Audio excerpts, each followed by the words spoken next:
ایک بادشاہ کا دربار لگا ہوا تھا۔ چونکہ سردی کا دن تھا اس لیے بادشاہ کا دربار کھلے میدان میں ہی لگا ہوا تھا۔ سب خواص و عام صبح کی دھوپ میں بیٹھے تھے۔ بادشاہ کے تخت کے سامنے ایک میز تھی اور اس پر کچھ قیمتی اشیاء رکھی تھی۔ وزیر، مشیر، امرا وغیرہ سب دربار میں بیٹھے تھے۔ بادشاہ کے خاندان کے دیگر افراد بھی موجود تھے۔ اسی وقت ایک شخص آیا اور دربار میں داخلے کی اجازت چاہیے۔ اجازت مل گئی تو اس نے کہا، میرے پاس 2 اشیاء ہیں۔ میں ہر ملک کے بادشاہ کے پاس گیا ہوں اور اپنی اشیاء کو بادشاہ کے سامنے رکھتا ہوں، پر کوئی فرق جان نہیں پاتا۔ تمام ہار چکے ہیں اور میں ہمیشہ کامران و کامیاب ہو کر لوٹتا ہوں۔ اب آپ کے ملک میں آیا ہوں۔ بادشاہ نے کہا، کیا اشیاء ہیں؟ تو اس نے دونوں اشیاء بادشاہ کے سامنے میز پر رکھ دیں۔ وہ دونوں اشیاء دیکھنے میں بالکل ایک جیسی جسامت، یکساں رنگ، یکساں چمک، گویا یہ دونوں اشیاء ایک دوسرے کی نقل محسوس ہوتی تھیں۔ بادشاہ نے کہا، یہ دونوں اشیاء تو بالکل ایک جیسی ہیں۔ تو اس شخص نے کہا، جی ہاں، دکھائی تو ایک سی دیتی ہیں لیکن ہیں مختلف۔ ان میں سے ایک ہے بہت قیمتی ہیرا اور ایک ہے شیشہ۔ بظاہر یہ دونوں ایک سے ہیں، کوئی آج تک یہ نہیں پہچان سکا کہ کون سا ہیرا ہے اور کون سا شیشہ۔ کوئی جانچ کر بتائے کہ ان میں سے ہیرا کون سا ہے اور کون سا شیشہ۔ اگر کوئی صحیح پہچان گیا اور میں ہار گیا تو یہ قیمتی ہیرا آپ کا ہو جائے گا۔ بادشاہ نے کہا، میں تو نہیں پہچان سکتا۔ وزیر و مشیر بولے، ہم بھی جانچ نہیں سکتے کیونکہ دونوں بالکل ایک جیسے ہیں۔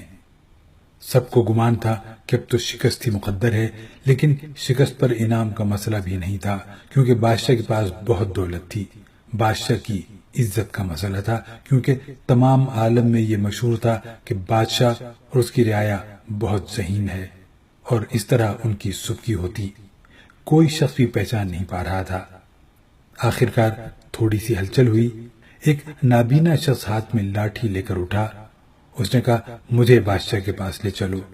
میں نے تمام باتیں سنی ہیں اور یہ بھی سنا ہے کہ کوئی پہچان نہیں پا رہا ہے۔ ایک موقع مجھے بھی دیں۔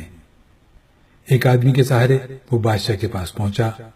اس نے بادشاہ سے درخواست کی کہ ایسے تو میں پیدائشی نابینا ہوں، لیکن پھر بھی مجھے ایک موقع دیا جائے جس میں ایک بار اپنی ذہانت کو جانچ سکوں اور ہو سکتا ہے کہ کامیاب بھی ہو جاؤں، اور اگر کامیاب نہ بھی ہوا تو ویسے بھی آپ تو ہارے ہوئے ہیں ہی۔ بادشاہ کو محسوس ہوا کہ اسے موقع دینے میں کیا حرج ہے۔ بادشاہ نے کہا، ٹھیک ہے۔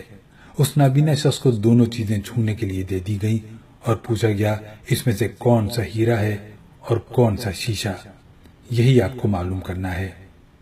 اس آدمی نے ایک لمحے میں کہہ دیا کہ یہ ہیرا ہے اور یہ شیشہ۔ جو آدمی اتنی جگہوں سے جیت کر آیا تھا وہ بہت حیران ہوا اور کہنے لگا، ٹھیک ہے، آپ نے صحیح پہچانا، آپ کو مبارک ہو۔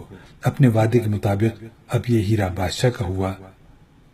تمام لوگ بہت حیران ہوئے کہ ایک نابینا شخص نے کیسے جان لیا کہ اصل ہیرا کون سا ہے، اور سب نے یہی سوال اس نابینا شخص سے کیا۔